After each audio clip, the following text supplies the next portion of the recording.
Okay, so I'm gonna be talking about season 9 of The Walking Dead. I have 5 main points I want to talk about. Generally going from like the beginning to the end. Gregory's death. So I know this is gonna be spoiler alert, but was Gregory's hanging justifiable? Well, it's just the issue is that he's been like belittling Maggie since the get go. I mean, ever since she came to like the hilltop, he's been just saying, "Oh, Maggie's like no good. She's gonna cause issues for us," and it's just Gregory feels like a wuss to me, even though like he was like keeping the hilltop alive. What they were doing is providing supplies for Negan, which is okay. I mean, as long as you provide for Negan, you live and all that stuff. It's just there's something in the world called scarcity, which there's only so much resources in the world for you to have. Eventually, like there's not enough needs for versus wants and all that stuff. That's a gosh dang business topic, and I don't really want to talk about it. But I'm just saying, there's only so much resources out there in the world, and then eventually you have to like further out in your or from your civilization to like get more resources, and it just takes more time, and then they'd be more focused on like getting the resources for Negan, and it's just spiraling out of control, and then eventually like you won't be able to you'll have to travel like hours and hours and hours, and then like that takes more resources and all that stuff. Like people can die from it just to meet Negan's needs. It just wasn't worth it. So I mean, that's pretty much it. But anyways, Gregory was hanged by Maggie. He tried to kill Maggie. I mean, he had that old dude. I forgot what his name is, but the blacksmith dude. He tried to say, "Oh, she killed your son. You need to get revenge." So yeah, I mean, like I said, he's been just Gregory's just been trying to like cause trouble the whole time. He says, "Oh, Maggie's in charge. We're like, not. We're doing okay. I think I could do better and all that stuff." Oh, Jesus counted the ballots. He's for Maggie and all that stuff. But it just felt like every time he came to death, he always was like, "Oh, hello, please." Even like his hanging, his last thing he said was, get me down," all that stuff. He says, "I'm all changed," and I mean, pretty much all he did was sit on the walls. I mean, he really didn't provide. I mean, if he went into someone else's shoes and actually went outside the walls to like actually get resources, he would understand what Maggie was trying to do. He was just trying to stop a bully, or she was just trying to stop a bully. So that was pretty much it. So I was just wondering if anyone else was like in the same boat as me that Gregory did need to die. I mean, she pretty much gave him like a bunch of warnings too. I mean, she was like trying to let him have a saying and stuff, but ultimately Gregory couldn't have the ball, did not have the balls, so he was Rick and Maggie. So this is kind of a gray area. I mean, ever since like the blacksmith like almost killed Maggie, she was kind of like in a I don't know where she exactly went. I can't remember what happened, but it's just Jesus took over after Maggie with Tara, and we actually don't know. Like, I don't know. They've been in the series for pretty much since the beginning. So, Rick and Maggie. So,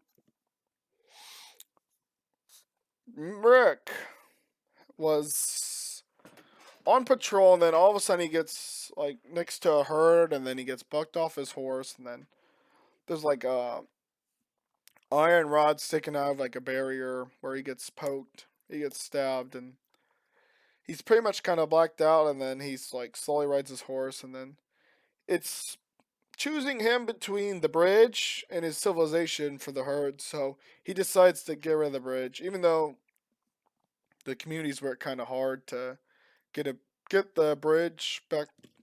Like they call it like the promising bridge or something like that. That united all the communities into one. So I mean, it's okay. And then he like floats downriver or something like that. And then that junkyard lady,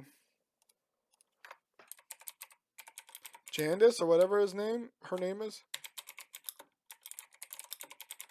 She like is talking Jadis. Yeah, that's what her name is. She's I mean, she's been talking to civilization. We don't know exactly who they are, but clearly they're well off. I mean, we're in like season 9, 10 of The Walking Dead, 9 and 10 in Walking Dead. So clearly the hardcores of the hardcores are left. I mean, they have helicopters, so that means they have resources. I mean, in order to operate a helicopter, you have to have like training in that stuff and like probably military and all that stuff. And then that's where Rick is. Like, it's kind of a gray area. We might see explanation in this season or next season, but we'll see how it goes. I'm just wondering if like they're gonna either gonna possibly find a new ally or something like that. I just don't know. I don't know if they can actually brainwash Rick is what I'm saying. And then that's pretty much it. And then Negan, I want to say Negan has changed for the benefit of the doubt. It's just he's a gosh dang psychopath. So, yes, he has done some pretty questionable things in the past. You know, he like killed Abraham, Glenn, and all that stuff. But he's just conflicted, man. I mean, he just needs a purpose. That's what I've been telling my friends and family. He needs a purpose, you know. Having him rot in a dungeon underground is not gonna help him. I mean, he was a vicious leader for the Saviors. I mean, he clearly knows what he's doing. I'm not saying what he did was right, but what I recommend is giving him a family. I mean, the way he interacts with Judith, I think, is heartwarming. I mean, you have to understand, before like the apocalypse, Negan was a PE teacher and his wife had cancer, so they really couldn't have any kids. So, what I recommend doing is giving him a child to care for, and I guarantee you he will definitely change because, like I said, he needs a purpose, and with that purpose, he can provide for the kid. I'm not saying he needs to like be the father figure for Judith. I mean, you never know. It might happen. Just the way they interact and stuff, I think is adorable.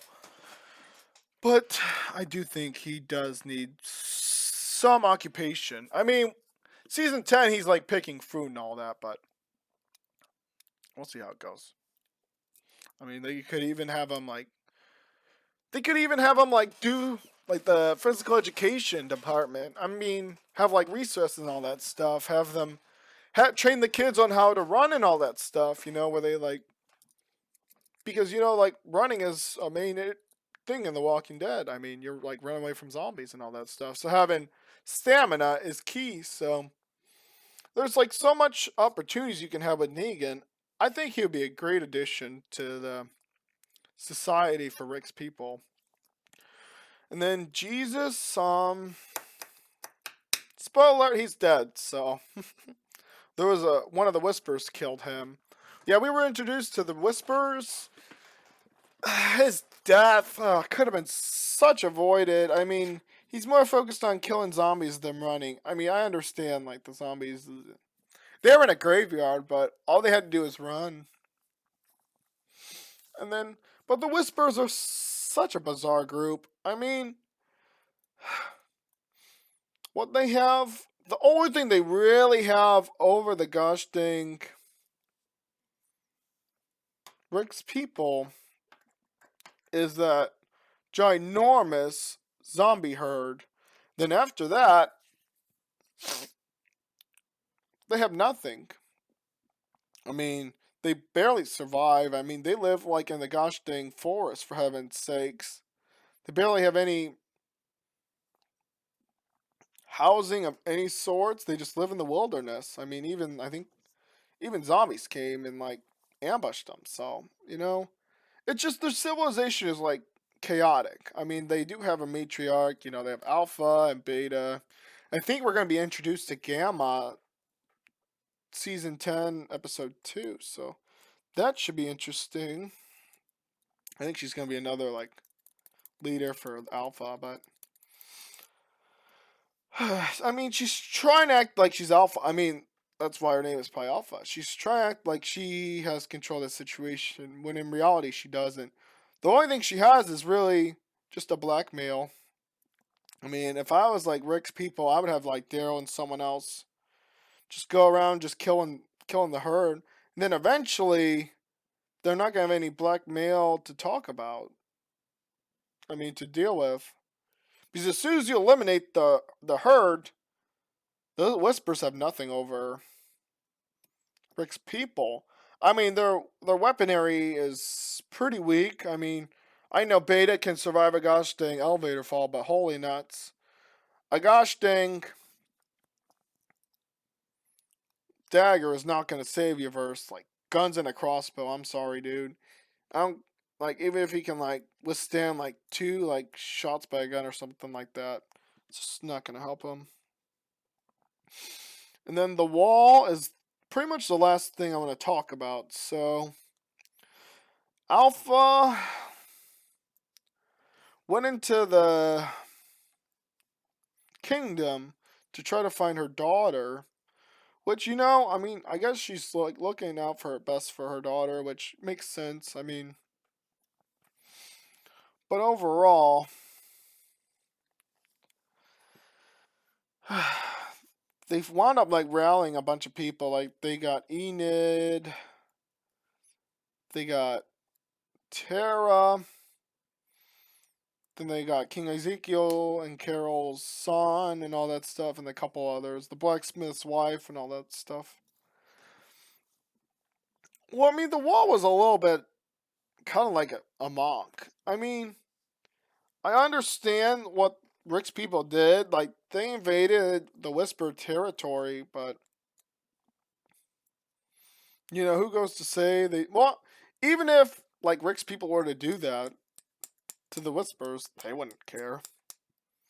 I mean, they'd be like, oh, they were just the weak and all that stuff. So, I just don't know. I mean, the Whispers, I honestly think, need to be careful. I mean, they're playing with an extremely dangerous game. I know they're just looking to survive, but if it was a full out war, I don't think the Whispers would actually win. They know they can't win. That's why they have to use this big herd as leverage to Rick's people. And that's pretty much it. And I think even in the season 10, episode 1, Carol and Daryl go like hunting for food. The deer even crosses into the Whisper's territory, and even though even though it was part of their territory, and even though Daryl killed the deer, he didn't want to cross the line. He knew what they could possibly do, and we were left with a little bit of a cliffhanger season, or the last couple minutes, where Carol comes like not necessarily eye to eye, but comes like face to face with the person that killed her son, and I kind of got chills, but that's pretty much it. So, yeah, I mean, I just want to know people's questions, like, what about Gregory's hanging? Where do you think Rick and Maggie are? Do you think Negan has changed? What do you think of the Whispers? What do you think of the wall and all that stuff? I mean, those were like generally the main topics of the whole story of season 9. I mean, there was a couple births. I mean, I didn't know Rosita. I know there's like a sequel to The Walking Dead, but I don't have time to watch all that stuff. I know Rosita had a kid. Who else had a kid? There's, I think, someone. Oh yeah, Rick and Michonne. I didn't know they had a kid. JR. Or RJ. Yeah. But anyways, that's it for me. I just wanted to do a really quick video about like 5 main topics that occurred in season 9. And if I missed anything, please let me know. But anyways, thank you so much for watching. I don't know if I'm gonna do I don't know if I'm gonna do like an upload every episode. I'll probably do it every season. Just I'm a little busy. But anyways, thank you so much for watching. Have a great rest of you. Have a great time enjoying Walking Dead season 10. See you soon.